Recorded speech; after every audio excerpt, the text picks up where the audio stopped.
Cup కానీ glass కానీ ఏదో ఒకటి తీసేసుకోండి. దాని కొలత కోసం ఏదైనా పర్లేదు. దాన్ని గ్రాముల లెక్క కూడా చెప్తాను మీకు. ఏ కప్ అయినా సరే గ్లాస్ అయినా సరే మీరు ఏది తీసుకుంటారో అదే దాన్నే కొలతగా మెయింటైన్ చేసుకోండి. అన్నిటికీ కూడా పర్ఫెక్ట్గా వస్తాయి అన్నమాట. ఏడ శనగపిండి అనేది నేను జల్లించి తీసుకోండి. నేను ఆల్రెడీ జల్లించి పెట్టేసుకున్నాను, టైం వేస్ట్ ఎందుకనేసి. దీంతో 3 గ్లాసులు తీసుకుంటున్నానండి నేను. 2, ఇది 3వ గ్లాసు తీసుకున్నాం కదా. ఇప్పుడు అలాగే బియ్య పిండి కూడా దీంతోనే తీసుకుందాం. బియ్య పిండి వచ్చేసి 2 గ్లాసులు తీసుకుంటున్నాను. 2 గ్లాసులు అండి. అంటే కొలతల ప్రకారం కేజీ లెక్కన అయితే శనగపిండి వచ్చేసి 1/2 కిలో, బియ్య పిండి వచ్చేసి 400 గ్రాములు అనమాట. అది వచ్చి 500 గ్రాములు శనగపిండి, 500 గ్రాములు అయితే బియ్య పిండి వచ్చి 400 గ్రాములు అనమాట. గ్లాసుల ప్రకారం అయితే శనగపిండి 3 గ్లాసులు, బియ్య పిండి 2 గ్లాసులు తీసుకున్నాను. మీరు ఎక్కువ తక్కువ అటు ఇటు అడ్జస్ట్ చేసుకోవచ్చు. శనగపిండి కానీ బియ్య పిండి కానీ ఎక్కువైనా తక్కువైనా అటు ఇటు అడ్జస్ట్ చేసుకోవచ్చు అనమాట. ఇవి కలిపేసుకుందాం ఫస్ట్ బాగా. కొంచెం పసుపు వేస్తున్నాం. పసుపు ఎందుకు వేస్తున్నానంటే కొంచెం కలర్ కోసం అనమాట. మంచి ఎల్లో కలర్లో కనపడుతుందండి. మనం బయట తినేటప్పుడు కూడా రిబ్బన్ పకోడా మంచి ఎల్లో కలర్లో కనపడుతుంది అనమాట. కలర్ వాడతారు, కలర్ కన్నా బెటర్ కదా మనకి పసుపు అనేది. లేదు అంటే స్కిప్ చేసేయచ్చు. కానీ కలర్ అనేది బాగుంటుంది. అంటే కొంచెం మరి బ్రౌన్ కలర్లో రాకుండా శనగపిండి వాడుతున్నాం కాబట్టి బ్రౌన్ వస్తుంది. అలా కాకుండా మనం ఇలా పసుపు అనేది వేసుకుంటున్నాము. కలిపేసుకుందాం దాన్ని కూడా. రుచికి సరిపడా సాల్ట్ అనేది తీసుకుంటున్నానండి నేను. అంటే 5 గ్రాములు అయితే సరిపోతుంది. 4 నుంచి 5 గ్రాములు తినేదాన్ని బట్టి ఉంటుంది. నేను నాన్న అలాగే కారం తీసుకుంటున్నాను. కారం కూడా వచ్చేసి ఒక 12 నుంచి 15 గ్రాములు సరిపోతుందండి. కరెక్ట్గా సరిపోతుంది మీరు వేస్తే. నేను చెప్పిన కొలతల్లో కారం ఎక్కువ తక్కువ చూసుకొని వేసుకోండి మీరు.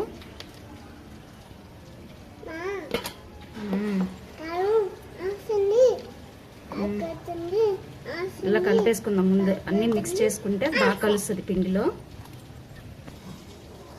ఇలా అన్నీ కలిపేసుకున్నాను కదా. ఇందులో వచ్చేసి ముఖ్యమైన గుర్తుపెట్టుకోండి మీరు, శనగపిండి ఎక్కువ ఉండాలి, బియ్య పిండి తక్కువ ఉండాలన్నమాట. ఎక్కువ తక్కువ అడ్జస్ట్ చేసుకోవచ్చు మీరు, అంతేకాని బియ్య పిండి మాత్రం ఎక్కువ వేసుకోవచ్చు. శనగపిండి కన్నా కూడా శనగపిండి క్వాంటిటీ అనేది ఎక్కువగా ఉండాలి.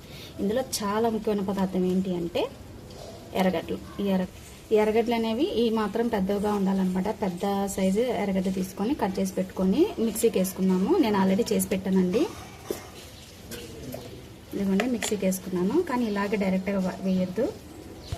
ఎర్రగడ్డలు ఇలా మెత్తగా చేసుకున్నాను కదా, ఇలా వాడకట్టుకుందామండి.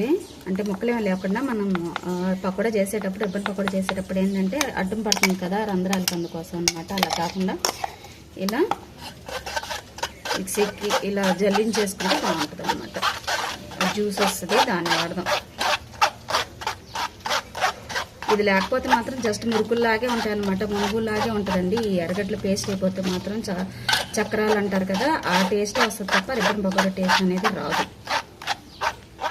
ఇదిగోండి ఇట్లా పిప్ అనేది ఉందన్నమాట. ఏదైనా పెద్ద పెద్ద ముక్కలు ఉంటే ఇలా ఉండిపోతుంది కదా. ఇప్పుడు మనం ఇది వాడుకుందాము.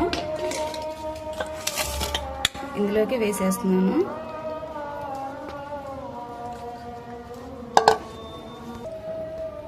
ఇదంతా కూడా కలిపేసుకుంటున్నాను.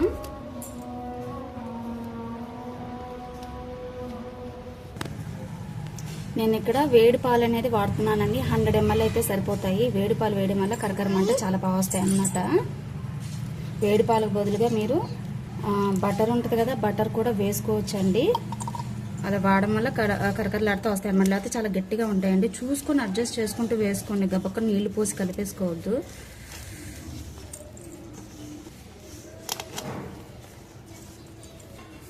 సరిపోలేదు కదా మనకి. కన్సిస్టెన్సీ అనేది ఎలా ఉండాలంటే మనుగులు పిండిలాగే ఉండాలన్నమాట. కొంచెం వాటర్ చిలకరించుకుంటూ చూసుకుంటూ కలుపుకోండి.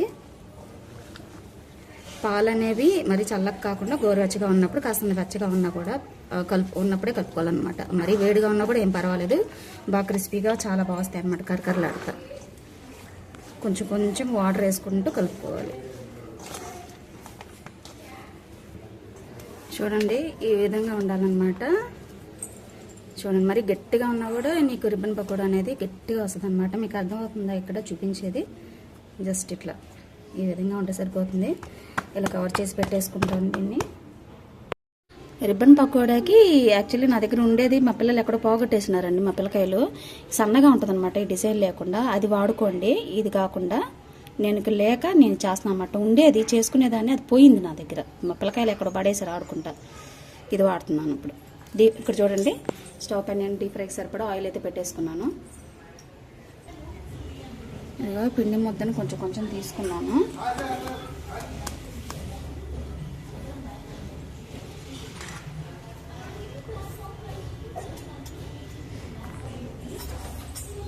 ఈ మునుగులు గొట్టంలో వేసేసుకొని సరిపడా వేసుకోండి. కొంచెం నూనె కానీ నీళ్ళు పెడితే లైట్గా సరిపోద్ది. ఫస్టే పెట్టుకోవాలి వాటర్, కొంచెం ఈజీగా దిగుతుంది అనమాట.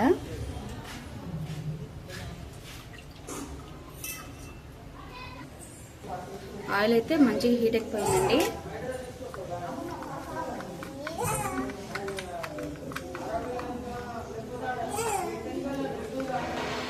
మంట మాత్రం లో టు మీడియంలోనే పెట్టాలండి, హైలో మాత్రం అస్సలు పెట్టద్దు.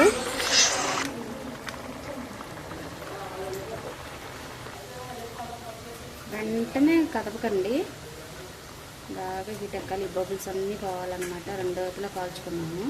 కొంచెం మందంగా వచ్చేవి.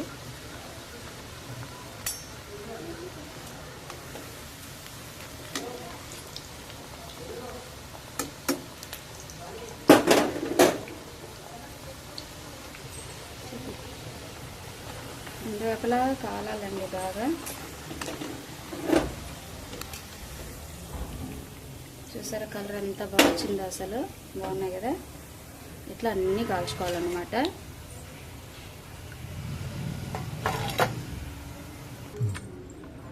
రిబ్బన్ పకోడానే నాడా అని కూడా అడుగుతారండి మనల్ని షాపుల్లో. నాడా అంటారు, రిబ్బన్ పకోడా అంటారు.